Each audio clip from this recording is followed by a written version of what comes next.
Dirty suit, huh? This should make it better. My classmate said as he splashed red wine on my suit. The suit, a keepsake from my father, quickly turned red. Trembling with anger, I couldn't do anything. At that moment, a woman with black eyes jumped in front of me.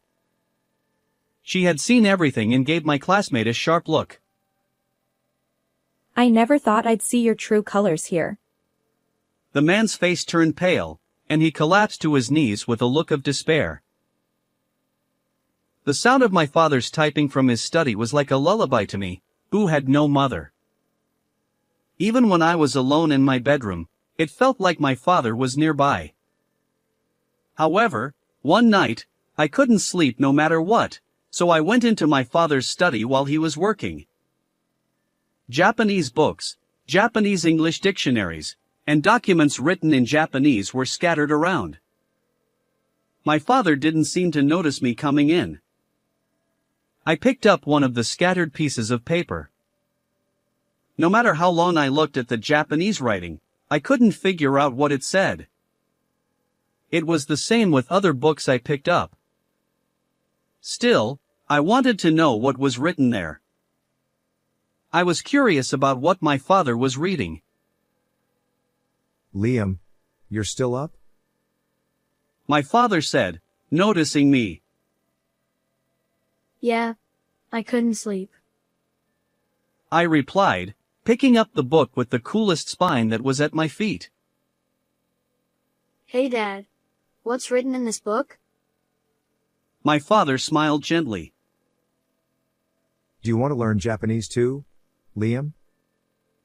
When I nodded, he smiled even more happily. That was my fondest memory with my father. He raised me on his own and gave me many things, one of which was the Japanese language.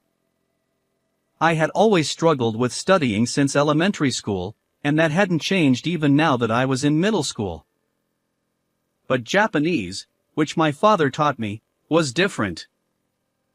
Although I didn't have many opportunities to use it in middle school, my Japanese skills were good enough to enjoy Japanese music and movies without any trouble, and I could even live my life speaking only Japanese with my father. One day, on my way home from school, I met a girl. She seemed a bit younger than me, probably still in elementary school. She had black hair and black eyes, and it was clear she was Asian. She looked troubled and was trying to talk to people passing by, but the adults around her would quickly walk away as soon as they saw her. I couldn't just pass by her when she looked like she was about to cry. So, I decided to speak to her in Japanese. What's wrong? I asked in Japanese. She looked a bit surprised that a middle schooler was speaking to her in Japanese, but then she responded in Japanese. I got separated from my mom and dad. I want to go back to this address, but we just moved here, so I don't know the way. She was holding a note with an address close to my middle school written on it. Oh, I know this place. I'll take you there. She happily grabbed my hand and thanked me repeatedly. I'm Liam Smith. What's your name? I'm Erica. Why did you come to the US? Erica? Because of my parents' work, we move around a lot. It seemed her parents were moving for a job transfer and frequently on long-term assignments in different countries. She had been following them around, and America was already her fifth country. I listened to Erica talk about her life in various countries. Her stories about the great outdoors and historical buildings, which I had only seen in books, felt more real than anything I had read or seen on TV. That must be tough, moving around so much at your age. Erica gave me a bright smile. Not at all. Every country has its own interesting and wonderful things. I'm happy with my life now. As we talked, we arrived at her house. Both Erica and her parents thanked me repeatedly, bowing their heads. On my way home, I kept replaying her stories in my mind. Her tales of living in different countries and the allure of unknown cultures sparked a desire in me to pursue a career that involves traveling abroad. A few years later, after graduating from high school, I got a job at a travel agency. Due to family circumstances, I couldn't travel abroad as I wished, so I chose this job to help others experience the joy of traveling overseas. Also, dreaming about foreign countries was the only thing I could pour my passion into, as I was not good at studying. Work, as expected, was challenging.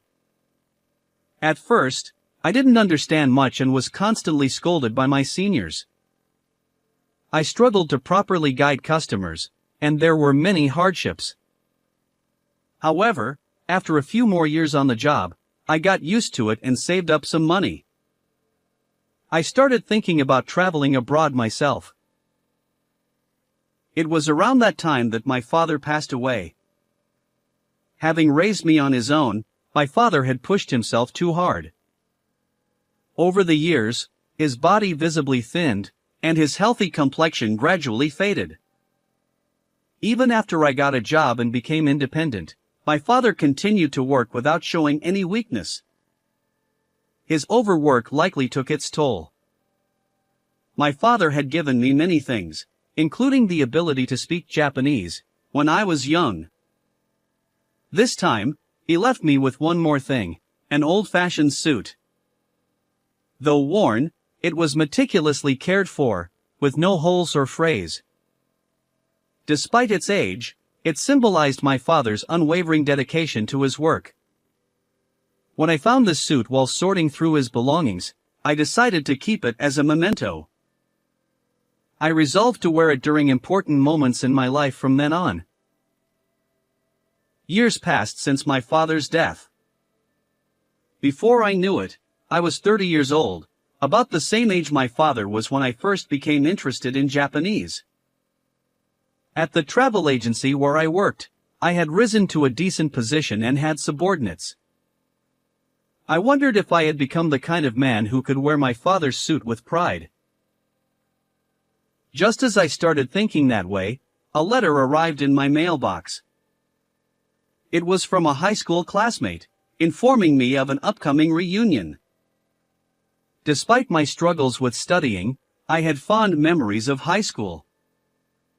Even as a child, I would stay out late playing with friends, trying not to worry my busy father.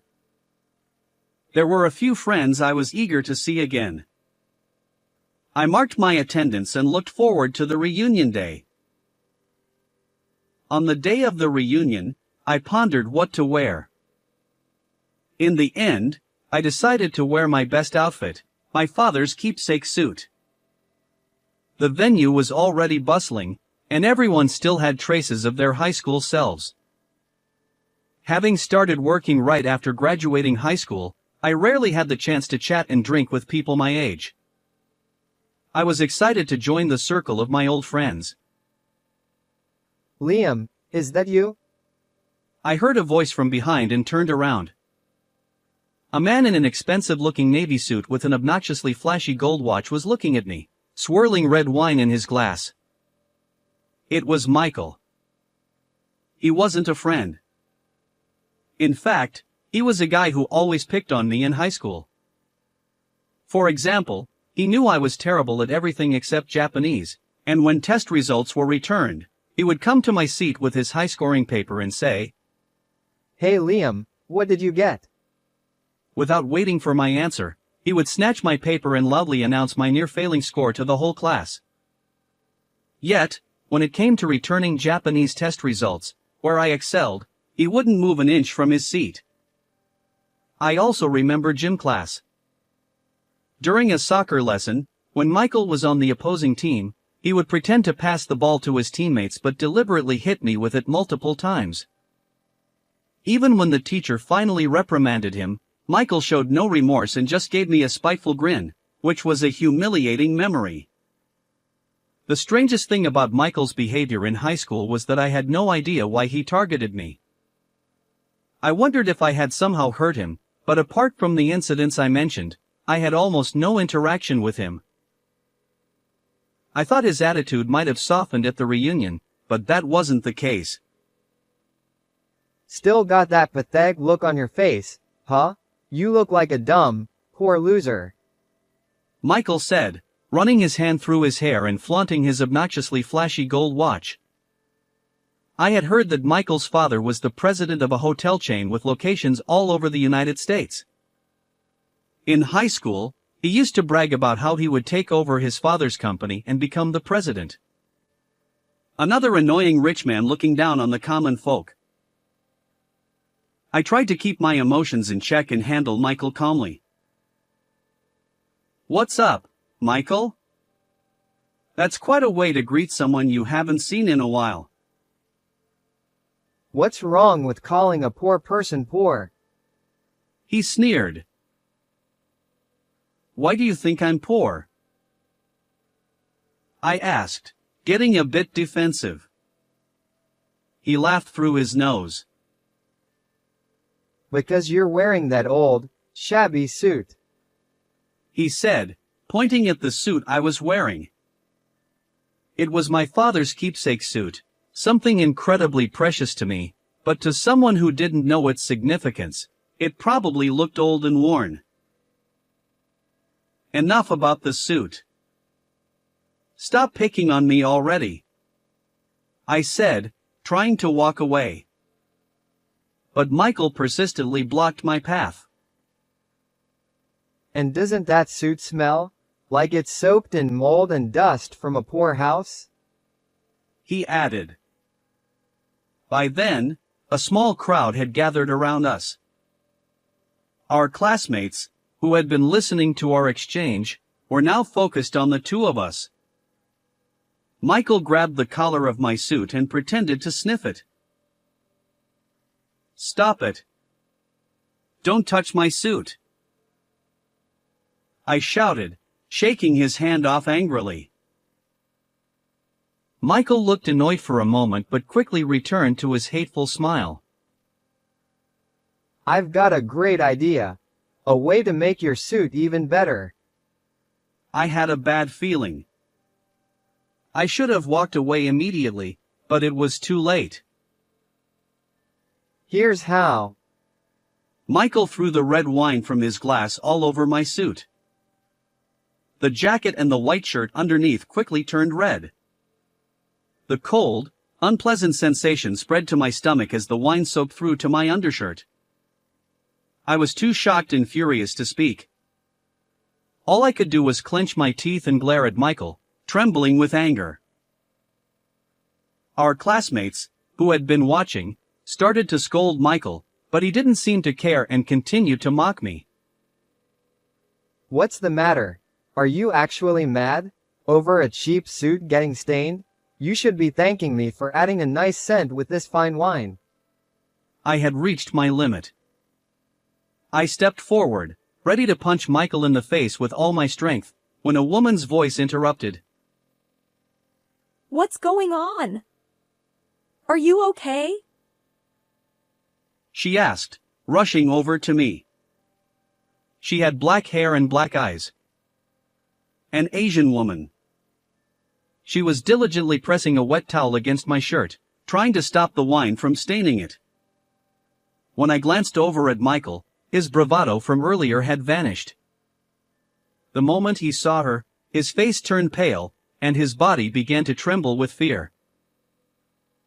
Erica, why are you here? He stammered. Erica. The name sounded familiar. Excuse me, but have we met somewhere before? I asked. She smiled warmly and replied. Yes, you helped me when I was lost as a child, didn't you? I remembered.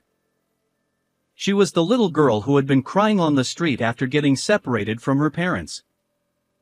Erica. She had grown taller and her features had changed, but there was still a trace of the girl I remembered. She spoke fluent English now. "What brings you here?" I asked.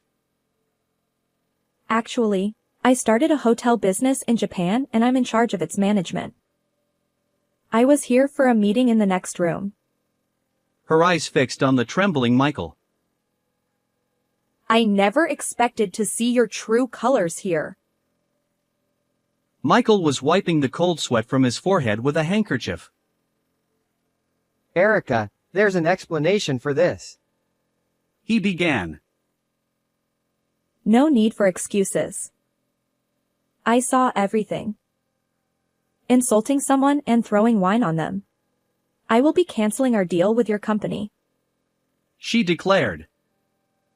Michael's face filled with despair as he collapsed to his knees. No, losing a $10 million deal over this. $10 million. It seemed they were negotiating a massive deal. To have it fall apart over one night's mistake. The reunion hall was filled with Michael's anguished cries. I later heard that there was indeed a reason behind Michael's harassment. Back in middle school, there was a parent-teacher day, and it happened to be during a Japanese class. We had to read out essays we had written in Japanese. Michael's mother, after hearing my presentation, told Michael to become as good at Japanese as I was. Since he was expected to take over the family hotel chain, proficiency in Japanese would be necessary, but at the time, he struggled with the language. Being told to emulate a classmate must have been a huge blow to his pride. From that day on, he started to resent me. However, because he held on to that grudge for so long, his company ended up losing a major client. I heard through the grapevine that his company is now facing tough times and that he's living a difficult life. A few days after that incident, Erica and I set aside some time to catch up on each other's lives. After leaving America, Erica moved around several countries before returning to her home country, Japan, during high school. She studied business management in college and started a hotel business with the desire to make travelers' experiences in foreign lands wonderful. Besides reminiscing about old times, there was an unexpected benefit. When I told her about my current job, she expressed interest in doing business with my travel agency. She was looking to expand into the American market and needed a reliable travel agency to partner with. Our companies officially teamed up, and our sales steadily increased. My achievements were recognized, and a few years later, I was promoted to a position where I could manage the business. I owe my success to my father, who taught me Japanese when I was a child. Even now, I wear his keepsake suit and live each day with gratitude to him in heaven. How did you like today's story? Please subscribe to my channel. See you in the next video.